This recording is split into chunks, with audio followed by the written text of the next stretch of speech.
गाव कुठं आहे तर सावरी हे गाव साधारणतः साताऱ्यापासून 40 किलोमीटर अंतरावरचं हे गाव आहे। सावरी गाव हे बामनोलीच्या जवळ असणारं गाव आहे। या गावाच्या संबंधाने मी जरा गावाचे लोकेशन आधी आपल्याला दाखवलं पाहिजे। अर्थात हे आपण टीव्हीला वगैरे बघितलेलं आहे लोकेशन। हा पूर्ण मावशीचा परिसर आहे सातारा जिल्ह्यातला। या परिसरामध्ये एक भाग आहे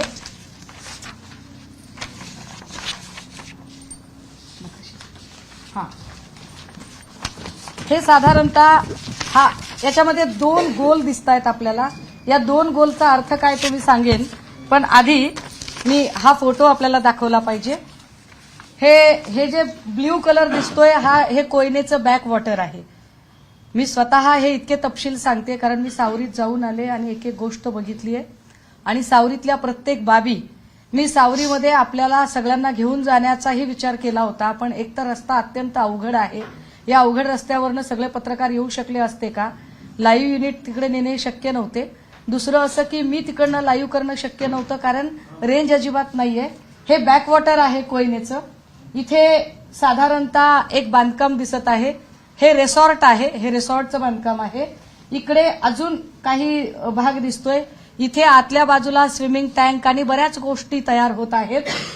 आता याच्या सोबतच जे मी आपल्याला दुसरा दाखवला हिस्सा तो साधारणतः म्हणजे हा मोठा गोल जो आहे, हा मोठा गोल म्हणजे रिसॉर्ट आहे आणि हा छोटा गोल म्हणजे तो पत्र्यांचा शेड आहे, ज्या शेडमध्ये ही कारवाई झाली।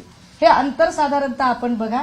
इथे आपल्याला साधारण जर आपला कॅमेरा जर झूम करू शकला तर हा एक महामार्ग आहे जो गावामध्ये जातो। हा महामार्ग गावात जातो आणि याला जोडून एक पांढरी रेषा आपल्याला दिसतेय। हा साधारणतः 1200 मीटरचा रस्ता आहे सिमेंट कॉन्क्रीटचा। हा 1200 मीटरचा सिमेंट कॉन्क्रीटचा रस्ता याचे साधारणतः माझ्याकडे अजून निविदा आली नाही, पण जी मी माहिती घेतली त्यानुसार हा 75 लाख रुपये किमतीचा हा रस्ता बांधलेला आहे। हे विशेष आहे की बघा इथे एकही गाव दिसत नाही, इथे घर नाहीये, इथे लोकवस्ती नाहीये, इथे वर्दळ नाहीये, इथे कुठेही माणसं राहत नाहीत। मग 75 लाख रुपये किमतीचा रस्ता इकडे का दिला? हे सिमेंट कॉन्क्रीटचा रस्ता का बांधला इथे? हे फार विशेष आहे की हा सिमेंट कॉन्क्रीटचा रस्ता का बांधला? जर इकडे एकही माणूस नाही, गाव नाही, घर नाही, वर्दळ नाही, तर या शेडला जोडणारा रस्ता का केला गेला? जर आपण पायी चालत गेलो तर 15-20 मिनिटं लागतात। जर आपण या ठिकाणी गाडीने चालत गेलो तर साधारणतः 5 मिनिटं लागतात। मी आता आपल्याला हा फोटो दाखवला पाहिजे। हे शेड आहे हे रिसॉर्ट आहे। या रिसॉर्टमध्ये साधारणतः आता 7-8 रूम बांधून तयार आहेत आणि जो आतला भाग मगाशी दाखवला त्याच्यामध्ये खाली अजून वेगवेगळ्या अमेनिटीज तयार होत आहेत। हे इकडे काम त्याची गिट्टी आणि फरशा आहेत। हा पत्र्यांचा शेड आहे, ठीक आहे। इकडे एक डस्टर गाडी थांबलेली आहे जी कारवाईसाठी गेलेली होती। आता कारवाईसाठी गाडी गेली होती आणि ही साधी गाडी आहे। आता याच्यानंतर या सगळ्यांमध्ये ही जी कारवाई झाली या कारवाईमध्ये 45 किलोचं ड्रग सापडलं। या 45 किलोमध्ये मी आपल्याला त्याची किंमत थोडी हायलाइट केली पाहिजे। मी काही लोकांना विचारत होते आणि मी काल अख्खा दिवस त्याची माहिती घेत होते। 52 ग्रॅम जर ड्रग्ज घ्यायचा असेल तर 52 ग्रॅम ड्रग्जला 10 लाख रुपये लागतात।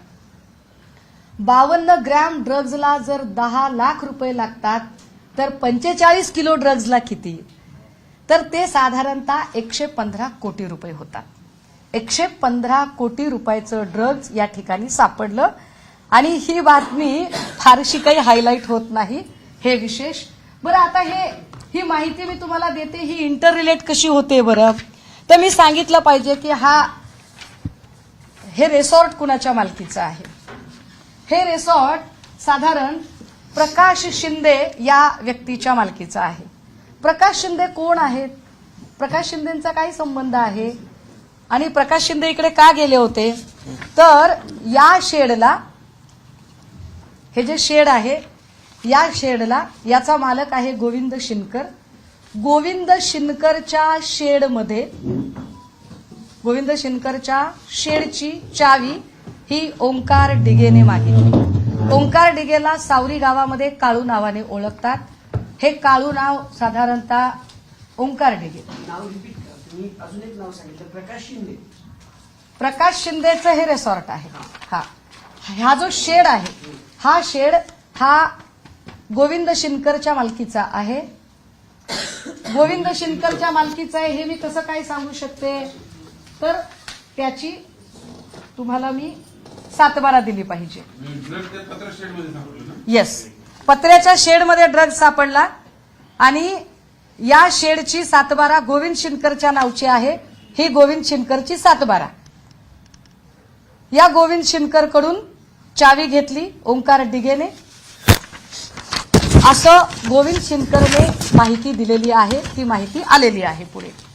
आता याच्या नंतर जे रिसॉर्ट आहे ते रिसॉर्ट हे प्रकाश शिंदे नावाच्या माणसाच्या मालकीचं आहे। त्याची ही 7/12 हे प्रकाश शिंदे। आता प्रकाश शिंदेच्या नावची ही 7/12 मी एक एक गोष्ट इंटर रिलेट करत सांगेल आपल्याला। बघा, ओंकार डिगे तिकडे होता। ओंकार डिगेला ताब्यात घेतलं आणि सोडलं असं प्रत्यक्षदर्शी सांगतात। त्याला ताब्यात घेऊन का सोडलं याची उत्तरं अजून मिळत नाहीत। दुसरी महत्वाची गोष्ट की जर साताऱ्यामध्ये हे सगळं घडत होतं तर याच्यासाठी मुंबईचे पोलीस का गेले, साताऱ्याच्या पोलिसांना ही गोष्ट का कळली नाही। घाटकोपरचे क्राईम ब्रँचचे PI आत्मजी सावंत यांनी ही कारवाई केली। आत्मजी सावंत यांनीच मुलुंडला धाड टाकली होती। आत्मजी सावंत यांनीच विशाल मोरेला ताब्यात घेतलं होतं आणि आत्मजी सावंत हेच साताऱ्यामध्ये गेलेले होते। आता इथपर्यंतची ही गोष्ट झाली।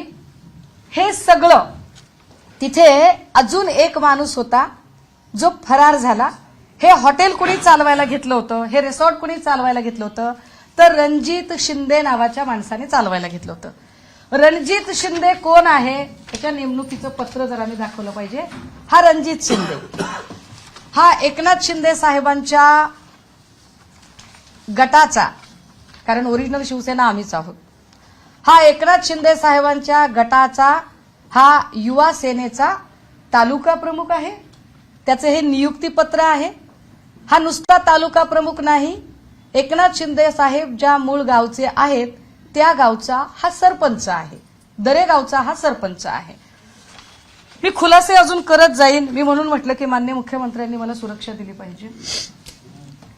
या सगळ्या संबंधाने काही गोष्टी त्यानंतर पुढे आल्या की 45 किलो ड्रग सापडलेला होता, पण ओंकार डिगे ताब्यात घेऊन का सोडण्यात आला।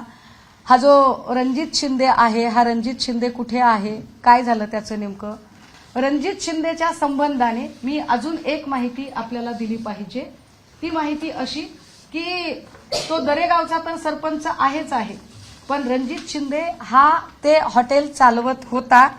हे हॉटेल त्याने का चालवावं, त्याचा काय संबंध आहे आणि प्रकाश शिंदे नेमके कोण आहेत, तर the most important thing, the suspense of the story, Prakash Shinde हे माननीय मुख्यमंत्री उपमुख्यमंत्री एकनाथ शिंदे साहेब यांचे सख्खे भाऊ आहेत। प्रकाश संभाजी शिंदे हे एकनाथ संभाजी शिंदे यांचे सख्खे भाऊ आहेत। एकनाथ संभाजी शिंदे यांचे दुसरे बंधू सुभाष संभाजी शिंदे। काही लोक म्हणतील की तुम्ही चुकीची माहिती सांगताय। मला असं वाटतंय की आपण ती विकिपीडियाला सर्च करावी, आपण ती क्रॉस टॅली करावी। ठाण्यामधून 2017ला प्रभाग क्रमांक 17 मधून यांनी नगरसेवक पदाची निवडणूक लढवलेली होती। ही त्यांची वडिलोपार्जित 7/12 आहे। या वडिलोपार्जित 7/12मध्ये सुभाष संभाजी शिंदे आणि प्रकाश संभाजी शिंदे हे दोघे जण एकत्र दिसतात वडिलोपार्जित 7/12मध्ये।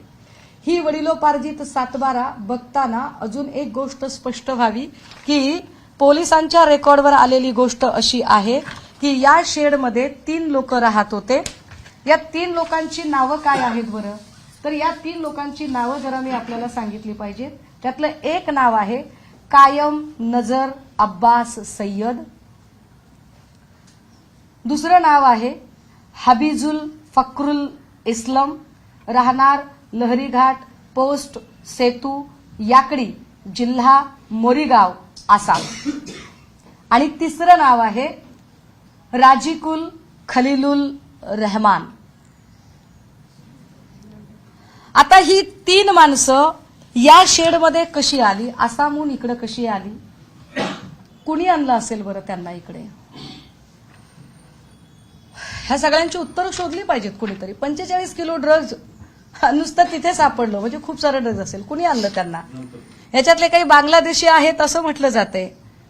बांगलादेशी आलेत, अहो एरवी शोधून शोधून काढतात. मग आता किरीट सोमय्या, राणा राणे, कंगना रनौत, वेर आर दे? हे सगळे लोक कुठे आहेत? ते का प्रश्न उपस्थित करत नाहीयेत की ही 3 लोक इथे का आली? बरं ही 3 लोक कसलं काम करत होती? ही लोक कसं हा याचा एकाचा पत्ता आसामचा आहे.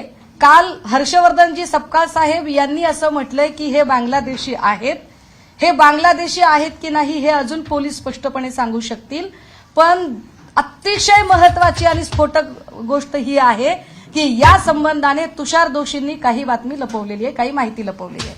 माहिती काय लपवली आहे तुषार दोशींनी? तुषार दोशींनी ही माहिती लपवली की प्रकाश शिंदे नेमका कोण आहे. तर प्रकाश शिंदेचा संबंध काय? तर पोलिसांनी जी माहिती दिली होती आणि पोलिसांनी जे म्हटलं होतं आणि ज्याच्यानुसार अनेक ठिकाणी बातम्या आलेल्या आहेत हे मी सांगितलं पाहिजे आवर्जून. कारण मी ड्रगच्या रॅकेटवर गेली 3 वर्ष काम करते आणि 3 वर्ष काम करताना शंभूराज देसाईंनी माझ्यावर अब्रू नुकसानीची केस 20 टाकायची भाषा केली. मी घाबरत नाही तुमच्या केसेसना, कारण प्रश्न इथल्या युवा पिढीच्या भविष्याचा आहे. या शेडमध्ये नेमकं असं काय काम चालत होतं? हे मध्ये 1-2 महिने गायब होते, पण हे 1.5-2 वर्षांपासून होते असं स्थानिक सांगतात. हे लोक बाहेर येत नव्हते. हे बांगलादेशी का असावेत असं का वाटतं यावर जेव्हा मी काल स्थानिकांशी बोलत होते तेव्हा स्थानिक सांगत होते की यांच्या चेहऱ्याची ठेवण भारतीय लोकांसारखी नाही. या लोकांच्या चेहऱ्याची ठेवण वेगळी दिसते, त्यामुळे हे वेगळ्या लोक असतील. मग हे काम काय करत होते? हे तिकडे खोदकाम करत होते का? हे तिकडे बांधकाम करत होते का? हे तिकडे काही खाणीचं वगैरे काम करत होते का? मग ते काम दिसलं का नाही? आता पोलीस रेकॉर्ड आणि बातम्या आणि काल हर्षवर्धनजी बोलले त्याच्यानुसार या 3 लोकांना जेवण कुठून जात होतं? तर या 3 लोकांना जेवण या हॉटेलमधून जात होतं. जे हॉटेल प्रकाश शिंदे यांचं, जे हॉटेल रणजित शिंदेने चालवायला घेतलं, जे हॉटेल रणजित शिंदे हा दरेगावचा सरपंच आणि युवा सेनेचा तालुका प्रमुख. आता प्रश्न असा निर्माण होते की असं पंचतारांकित रिसॉर्ट तयार होत आहे आणि अशा रिसॉर्ट मधलं जेवण 3 कामगारांना परवडलं कसं काय? 3 कामगारांना परवडतं कसं हे जेवण की रोज इकडनं जेवण जाते? असं आपण गृहीत धरू की हे 100 रुपयाला ताट असेल तर 100 रुपयाला ताट द्यावं. इतकी वाईट अवस्था या रिसॉर्टच्या मालकावर कशी काय आली की त्यांनी 100 रुपयाचं ताटाचं जेवण त्यांना द्यावं? माहिती माझी नाही, ही माहिती पोलिसांच्या तपासातली माहिती आहे. फार याच्यापेक्षा अजून काय स्फोटक असू शकतं? तर याच्यापेक्षा स्फोटक ही गोष्ट आहे की कुठलीही एफआयआर ही पब्लिकली असली पाहिजे. एफआयआर हे पब्लिक डॉक्युमेंट आहे. ऑनरेबल कोर्टाने या संबंधाने एक निर्वाळा दिलेला आहे. त्या निर्वाळ्यात असं म्हटलेलं आहे की it has been held in the about judgment by the honourable जज of Bombay High Court that FIR when recorded is a public document. Moreover, when the copy of the FIR is forwarded to the court and the same is registered by court is also becomes a public document and hence the police officer are bound to furnish certified copy of the FIR U/S 76 of the Indian Evidence Act. However, it is copy thereof. Therefore, direction has been given to all police officers in Mumbai city to furnish of the FIR to the accused on application. की FIR हे public document आहे आणि police are only the custodial of that FIR. They are not the owner of FIR. Police हे मालक नसतात, त्यांच्या कस्टडीमध्ये FIR असते आणि अशी FIR ही कुणालाही मिळायला हवी, किंबहुना आता ऑनलाईन पद्धतीने प्रत्येक FIR ही ऑनलाईन टाकणं भाग आहे. मात्र मी आपल्याला आवर्जून सांगितलं पाहिजे की या सगळ्यांच्या संबंधाने ही जी प्रेस नोट पोलिसांनी काढली, हे फार विशेष आहे बघा. पोलिसांनी पहाटे कारवाई केली, पोलिसांनी प्रेस नोट काढली. पोलिसांच्या प्रेस नोटमध्ये 45 किलोच्या ड्रग्जचा विषय आला, पण पोलिसांच्या या प्रेस नोटमध्ये जी 3 नावं मी वाचली, 3 नावं याच्यात नाहीयेत. ती 3 नावच याच्यात नाहीयेत.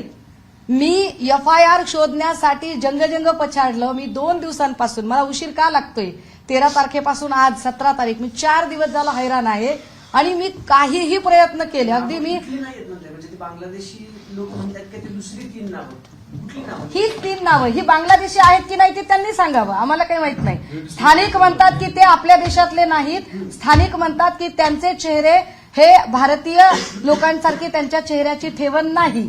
त्यांची नावं तिथे जे लोक जमली होती धाड टाकताना त्यांच्या समोर, पंचांच्या समोर जी नावं आली होती ती 3 नावं होती. I repeat once again. Qayam Nazar Abbas Syed, हबीजुल Fakhrul इस्लाम, राहणार लहरीघाट, पोस्ट सेतू, याकडी, जिल्हा मोरीगाव, आसाम, आणि तिसरं नाव राजिकुल खलीलुल रहमान. ही 3 नावं आहेत. मी काय म्हणते, मला जात आणि धर्मात पडायचं नाहीये. मला आता याच्यात पडायचंय की तुम्ही बांगलादेशी शोधून काढता ना. तुम्हाला बांगलादेशी कलानगर आणि बांद्र्यामध्ये फार हौसेने शोधायला जायची हौस आहे ना. ह्याचं काय करायचंय ते सांगा. आणि ही FIR का रेकॉर्डवर आली नाही? ही FIR, दादा एकच मिनिटं तुम्ही प्रश्न विचारा सगळे, मी तुम्हाला उत्तर देते. मला फक्त एवढं फिनिश करू द्या, एकदा लिंक करू द्या सगळी स्टोरी. ही FIR ऑनलाईन का दिसत नाही? आपल्याकडे ऑनलाईन फक्त 2 प्रकारचे FIR दिसत नाहीत. लहान बाळांशी संबंधित गुन्हे आणि महिलेचा विनयभंग किंवा बलात्काराची केस असेल तर FIR दिसत नाही. बाकी कुठलीही FIR अशा पद्धतीने लपवता येत नाही. पण ही पहिली वेळ नाही, ही पहिली वेळ नाही. अमृता फडणवीस यांनी अनिक्षा जयसिंघानीच्या विरोधात केलेली FIR ती सुद्धा ऑनलाईन उपलब्ध नाही. म्हणजे सरकारशी संबंधित जेव्हा FIR असतात तेव्हा त्या FIR मिळत नाहीत. हे फार विशेष आहे की अमृता फडणवीसांनी अनिक्षा जयसिंघानीच्या संबंधाने केलेली FIR, ज्या FIR ला सभागृहात ऑन फ्लोर अजितदादांनी प्रश्न विचारला आणि ऑनरेबल चीफ मिनिस्टर यांनी उत्तर दिलं, तीही FIR नव्हती. आता यामध्ये जे हॉटेल आहे, आता असं म्हणतील की हे हॉटेलच नाहीये बाबा, हे की नाही, हे हॉटेल नाहीये, हे तर प्रायव्हेट रिसॉर्ट आहे. प्रायव्हेट रिसॉर्ट असेल तर माझा प्रश्न की प्रायव्हेट रिसॉर्ट वरून या लोकांना जेवण कसं गेलं? आणि जर हॉटेल आहे तर हॉटेलशी संबंधित पुन्हा मला अजून काही प्रश्न विचारायचे आहेत. हॉटेलशी संबंधित आता हे हॉटेलच आहे, हे कमर्शियल हॉटेल आहे, हे मी आपल्याला सांगू शकते. ते असं की या हॉटेलचं नाव हे हॉटेल तेज यश असं आहे. तेज यश कोण आहेत बरं? तर तेज आणि यश ही प्रकाश शिंदे यांची 2 मुलं आहेत. दादा हे साधारणतः कमर्शियल हॉटेल 4.8 रेटेड आहे.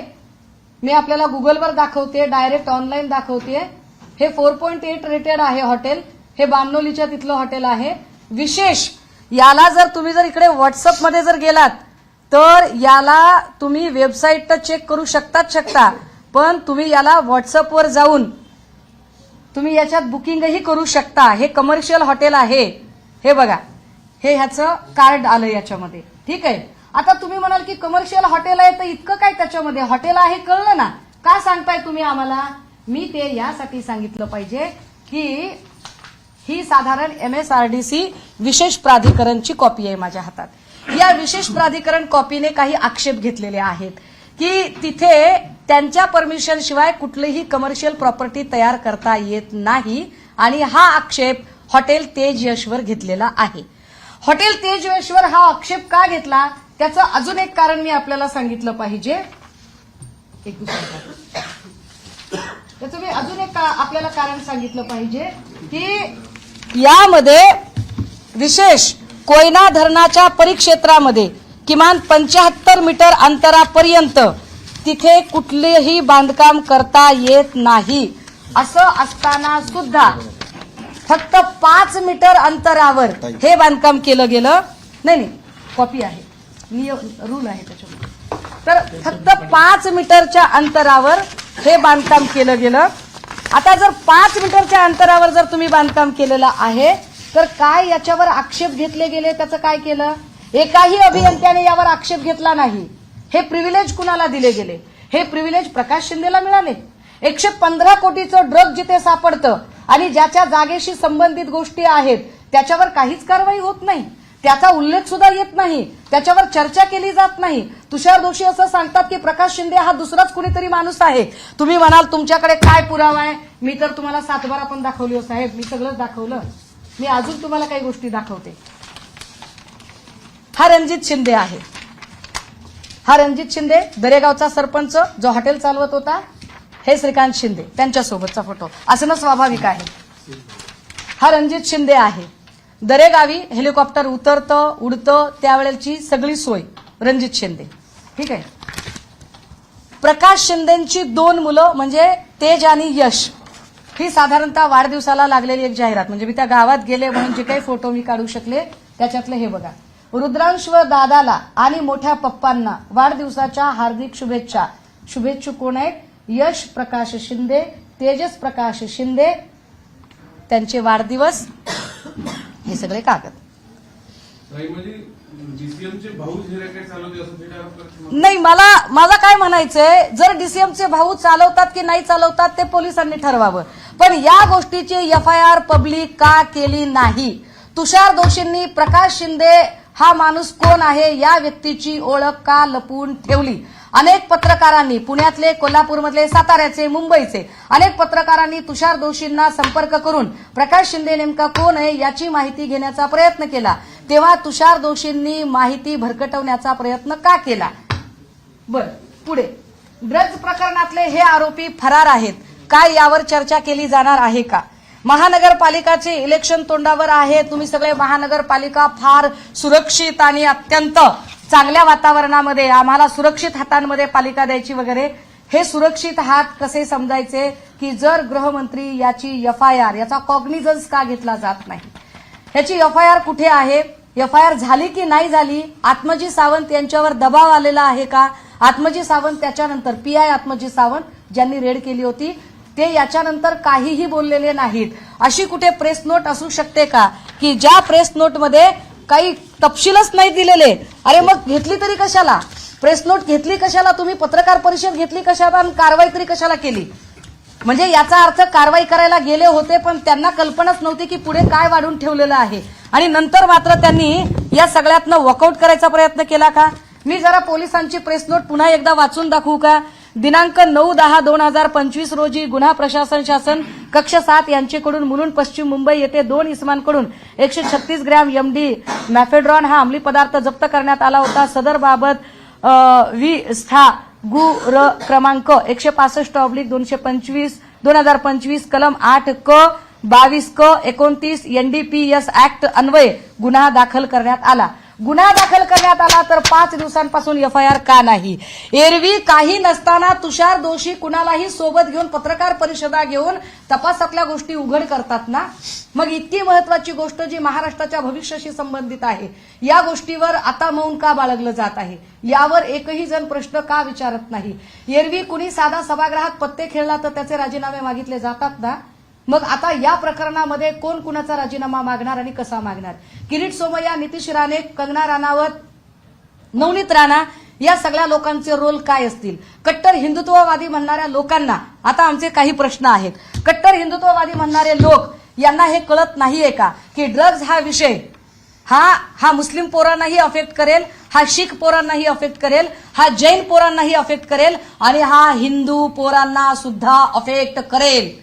मग तुम्ही जर हिंदूंच्या रक्षणासाठी आहात तर हिंदू पोरं या ड्रगच्या जाळ्यामध्ये जर अडकू शकतात तर तुम्ही यावरती का बरं आतापर्यंत बोलला नाहीत? धरण क्षेत्रापासून 75 मीटर अंतरावरचं बांधकाम करता येत नसताना हे बांधकाम झालं कसं? या परमिशनचं काय करायचं? किरीट सोमय्या बुलडोजर घेऊन जातात ना, किरीट सोमय्या हातोडा घेऊन फिरतात ना सगळीकडे. किरीट सोमय्याने अनेक वेळेला रत्नागिरीच्या किनाऱ्यावरून हातोडा घेऊन फिरले ना. मग इथे किरीट सोमय्या हातोडा घेऊन जाण्याचा मुहूर्त कधी काढणार आहे? काय ही गोष्ट तुम्हाला उजेडात येऊ द्यायची नव्हती का? तुमच्याकडे म्हणजे मी म्हटलं की हे पक्षीय राजकारणाच्या पलीकडे नेलं पाहिजे, पण निवडणुकांमधला पैसा आणि या ड्रग्ज मधून आलेला पैसा या दोन्हींचा कुठे काही संबंध आहे का शोधणं काम पोलिसांचं आहे. मी फक्त प्रश्न निर्माण करते आणि मी प्रश्न अत्यंत तार्किक पद्धतीने विचारते. हे तार्किक पद्धतीने विचारलेल्या प्रश्नांची उत्तरं पोलिसांनी दिली पाहिजे. रणजित शिंदे शिंदे साहेब मुख्यमंत्री होण्याच्या आधी हा मुंबईत राहत होता. एरवी लोक खेड्यातून शहराकडे जातात. रणजित शिंदे हा एकनाथ शिंदे मुख्यमंत्री झाल्यानंतर शहराकडून खेड्याकडे का गेला? लॉजिक आहे की का तो खेड्याकडे गेला, त्याचं एवढं असं काय अडलेलं होतं? कितीतरी गोष्टी. हे तेजस हॉटेल अनाधिकृत आहे, या जागेचा एनए नाहीये, या जागेच्या संबंधाने ऑब्जेक्शन्स आहेत. या ऑब्जेक्शन्सवर आता संबंधित मग हे नगर विकास खातं वगैरे हे सगळं कशासाठी वापरलं गेलं? हे प्रिव्हिलेज कुणाचे आहेत? हे प्रिव्हिलेज कुणाला मिळालेले आहेत? या सगळ्यांमध्ये नेमका 75 लाखाचा जो रस्ता झालेला आहे, जो 1200 मीटरचा रस्ता आहे, तुम्ही त्या रस्त्याला मी तुम्हाला घेऊन जायला तयार आहे, कारण त्या गावातला एक एक रस्ता एक एक गल्ली काल मी बघितली आहे. मी जाताना काही पत्रकारांशी बोलायचा प्रयत्न केला होता, तेव्हा अनेक पत्रकारांनी ही गोष्ट ताई वर्कआउट होऊ शकत नाही असं सांगितलं. मला असं वाटलं की तरीही मी गेलो पाहिजे. मला कल्पना नाही की आता जे काही मी बोलते हे किती ठिकाणी ऑनलाईन दिसत असेल, किती ठिकाणी ऑन एअर गेलं असेल, आय डोंट नो. परंतु ही गोष्ट तितकीच महत्वाची आहे की महाराष्ट्राच्या भविष्याची जर खरंच चिंता असेल आणि लोकशाहीचा चौथा खांब म्हणून आपण सगळ्यांवर माझा विश्वास आहे, आपल्या सगळ्यांबद्दल मला आदर आहे आणि आपण सगळ्यांनी हा विषय उचलला पाहिजे, सांगितला पाहिजे, बोललो पाहिजे की या राज्याच्या उपमुख्यमंत्र्यांच्या भावाच्या हॉटेलचा संदर्भ पोलिसांनी का घेतला होता, काय संबंध होता नेमका. आणि जर ते म्हणतील की 2 प्रकाश शिंदे वेगळे आहेत, तर मी वडिलोपार्जित सातबारा दाखवली, मी सगळ्या प्रकारचे फोटो दाखवले. तुम्ही विकिपीडिया सर्च करा.